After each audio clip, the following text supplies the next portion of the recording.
पन्नापुर गांव में रवि और अमित नाम की दो दोस्त रहा करते थे। रवि बहुत ही मेहनती था, लेकिन अमित आलस करके अपने खेतों में काम किया करता था। अरे बेटा रवि, मैंने सुना है कि इस साल तुम्हारी फसल बहुत अच्छी हुई है। हाँ काका, इस बार मेरी फसल बहुत अच्छी हुई है। फसल बेचने पर मुझे बहुत अच्छा मुनाफा होगा।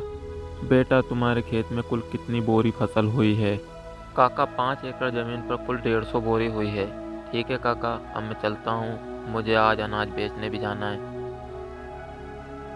ऐसा कहकर रवि वहां से चला जाता है। तभी थोड़ी देर बाद अमित भी वहां से अपने खेतों के लिए जा रहा था। अरे अमित बेटा, कहाँ जा रहे हो? अरे काका, खेत में फसल की बोरियां आज सुबह मैंने जल्दी जाकर भर दी थी, अब उन्हीं को लेने जा रहा हूँ। अमित बेटा, तुम्हारे पास भी 5 एकड़ ज़मीन है ना? तो तुम्हारे खेत में इस बार कितनी फसल की बोरियां हुई हैं?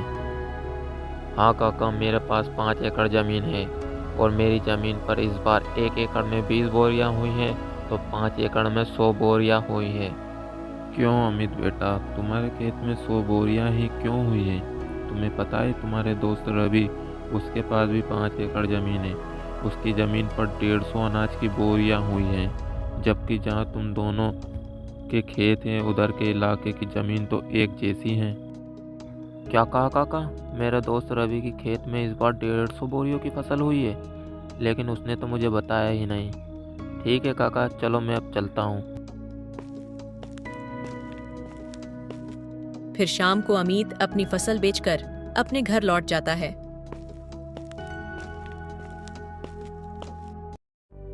घर पहुंचकर अमित फसल के बारे में सारी बात अपनी पत्नी को बताता है। मुझे पता है आपको 50 बोरियां का नुकसान क्यों हुआ है, क्योंकि आप अपने दोस्त रवि की तरह मेहनत नहीं करते, इसीलिए आपको 50 बोरियों का नुकसान हुआ है।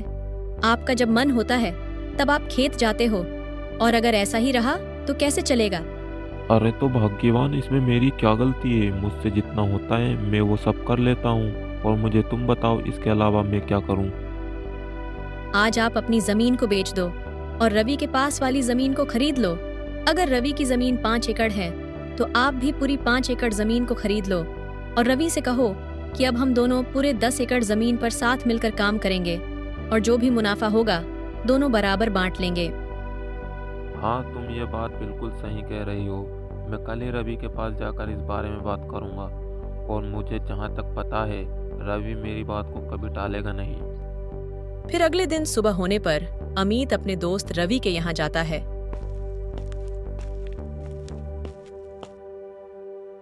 और भाई रवि, कैसे हो तुम? मैं अच्छा हूँ अमित भाई, तुम बताओ इतनी सुबह सुबह कैसे आना हुआ? रवि, हम दोनों बचपन से अच्छे दोस्त हैं। मैं सोच रहा था कि मेरी ज़मीन में बेचकर तुम्हारी ज़मीन के पास खरीद लूँ, वो भी तुम्हारी ज़मीन के बराबर पूरी 5 एकड़। हाँ अमित भाई, खरीद लो, ये तो बहुत ही अच्छी बात है। मुझे भी मेरा एक अच्छा पड़ोसी मिल जाएगा। लेकिन रवि, अगर तुम्हें कोई एतराज़ ना हो तो हम दोनों मिलकर तुम्हारी और मेरी ज़मीन पर खेती करें, क्योंकि दोनों अलग अलग मेहनत करने से अच्छा है दोनों एक जगह मेहनत करें। इससे हम दोनों को अच्छा मुनाफा भी होगा। हाँ हाँ अमित भाई, मुझे इस बात से कोई एतराज़ नहीं है। चलो अपन सेठ हीरा लाल के यहाँ चलकर ज़मीन को खरीदने और बेचने की बात करते हैं, क्योंकि मेरे खेत के पास की जो ज़मीन है वो सेठ हीरा लाल की है। फिर दोनों सेठ हीरालाल के पास चले जाते हैं। सेठ जी, रवि के पास वाली जो ज़मीन आपकी है, मुझे उस ज़मीन को खरीदना है। तो खरीद लो, मैंने कम मना किया है, लेकिन ज़मीन खरीदने के लिए पैसे लेकर आए हो।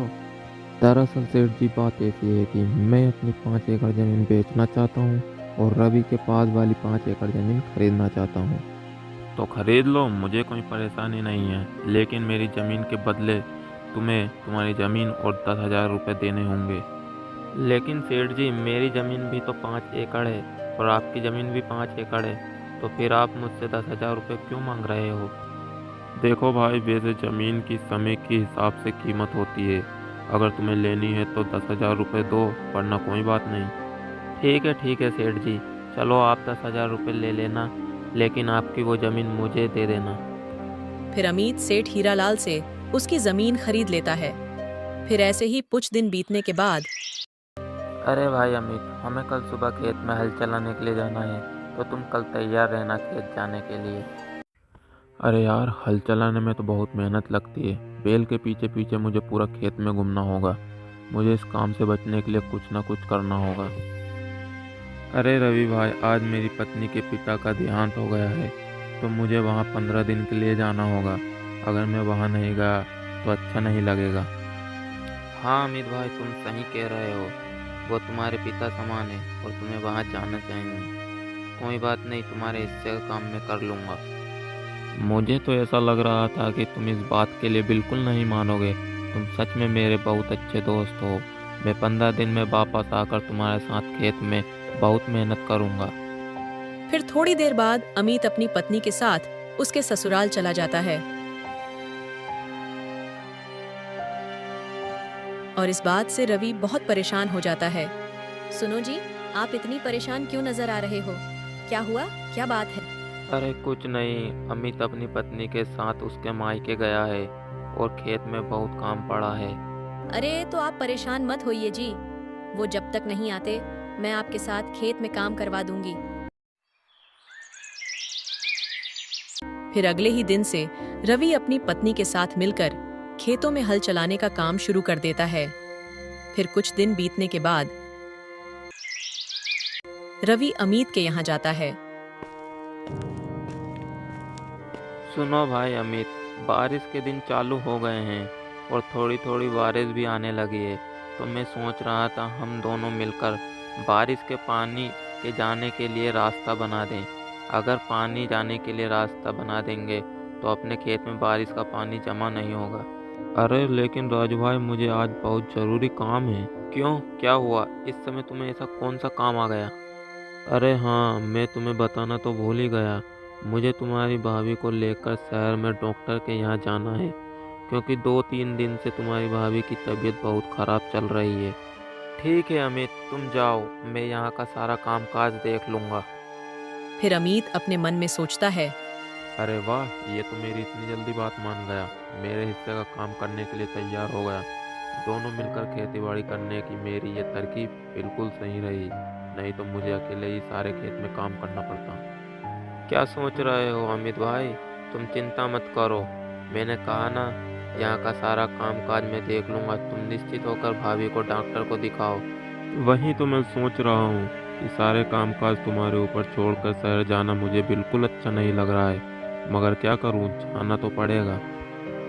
फिर अमित अपनी पत्नी को लेकर शहर चला जाता है और दूसरी ओर रवि बारिश में भीगता हुआ अपने खेत में बारिश के पानी के जाने के लिए रास्ता बनाने लगता है। फिर रात होने पर, सुनो जी, मुझे ऐसा लगता है जब अपने खेत में कोई काम नहीं होता तब आपका दोस्त अमित घर पर ही रहता है, और जैसे ही आपको खेत में कोई काम होता है तब वो कोई ना कोई बहाना बना लेता है। मेरा शक बिल्कुल सही है, वो जानबूझकर बहाने बनाता है और शहर चला जाता है।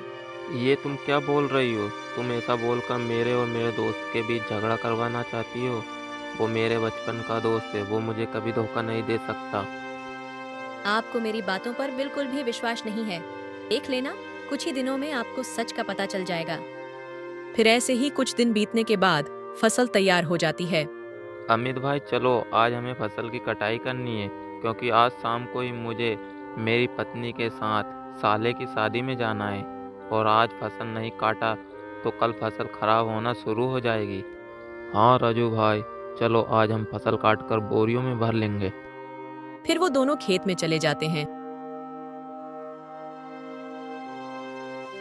और पूरी फसल को काट कर बोरियों में भर लेते हैं।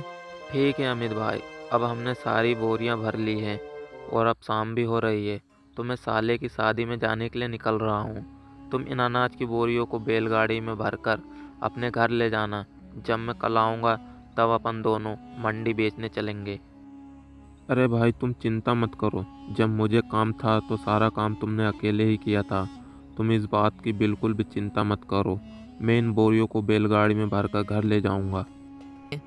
फिर अमित सारी फसल को बैलगाड़ी में भरकर घर ले आता है। सारी फसल को यहाँ क्यों लेकर आए हो? मंडी में बेचकर क्यों नहीं आए? वो क्या है ना, आपके साले की शादी में गया है और वो कल सुबह तक लौटेगा। उसके आने के बाद ही हम इन बोरियों को मंडी में बेच आएंगे। चलो, ये तो अच्छी बात है कि आप सारी बोरियां यहाँ लेकर आए हो। मेरे पास एक तरकीब है। बताओ बताओ, क्या तरकीब है और यहाँ फसल लाना क्यों सही है? देखिए, आपका दोस्त कल सुबह तक नहीं आने वाला और इतने में हम इन सारी बोरियों को अपने घर के पीछे वाले कमरे में रख दे तो सारी फसल का पैसा केवल हमारा होगा। हाँ, यह बात तुम बिल्कुल सही कह रही हो, लेकिन हम रवि को क्या बोलेंगे कि सारी फसल कहाँ गई? अरे, इस बात की आप चिंता मत करो। कल सुबह जब आपका दोस्त फसल लेने के लिए घर आएगा तो बोल देना कि सारी बोरियों घर के बाहर रखी थी। वो पता नहीं यहाँ से कौन चुरा कर ले गया। बस इतना ही बोल देना। इसमें आपका दोस्त क्या ही कर पाएगा, वो कुछ नहीं बोलेगा।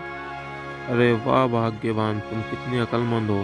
तुम्हारा कितना दिमाग चलता है। मैं तो केवल खेत में काम करने से ही बच रहा था और तुमने तो सारी फसल को ही अपना बना लिया। वाह भाग्यवान वाह। आप इस काम में बिल्कुल भी देरी मत कीजिए। आप सारी बोरियों को बैलगाड़ी से उतारकर घर के बाहर ही रख दीजिए ताकि गांव वाले भी देख सकें कि बोरियां अपने घर के बाहर रखी है। फिर रात होने पर हम दोनों मिलकर बोरियों को छुपा देंगे। फिर रात होने पर दोनों पति पत्नी मिलकर सारी बोरियों को घर के पीछे वाले कमरे में छिपा देते हैं। फिर अगले दिन सुबह होने पर रवि अमित के घर जाता है। अरे अमित भाई, तुमने सारी बोरियां कहाँ रखी है? चलो आज उनको मंडी में बेच कर आते हैं। हाँ हाँ हाँ रवि भाई, चलो। फिर वो दोनों घर से बाहर आते हैं। अरे बाप रे, मैंने अनाज की सारी बोरियां तो यहीं रखी थी। कहाँ गई बोरियां? अरे अमित भाई, तुम क्या बोल रहे हो? कहाँ गई सारी बोरियां? मुझे नहीं पता। मैंने सारी बोरियां कल शाम को यहीं लाकर रखा था। मैंने सोचा था कि यहाँ से बोरियां उठाकर मंडी ले जाएंगे, लेकिन अब क्या करें, अपनी सारी बोरियां तो चोरी हो गई। क्या? अपनी सारी अनाज की बोरियां चोरी हो गई? हाँ, ये चोरों का ही काम है, नहीं तो भला यहाँ से कौन लेकर जाएगा। अरे अमित भाई, ये तुमने क्या किया? अपनी 4 महीने की मेहनत को तुमने ऐसे ही पानी में बहा दिया। तुमसे ये उम्मीद नहीं थी। अरे रवि भाई, ये तुम क्या बोल रहे हो? तुम तो ऐसे बोल रहे हो जैसे उस फसल पे तुम्हारा अकेले का हिस्सा था और मैंने उन चोरों को जानबूझकर बोरियां हाथ में दे दी हो।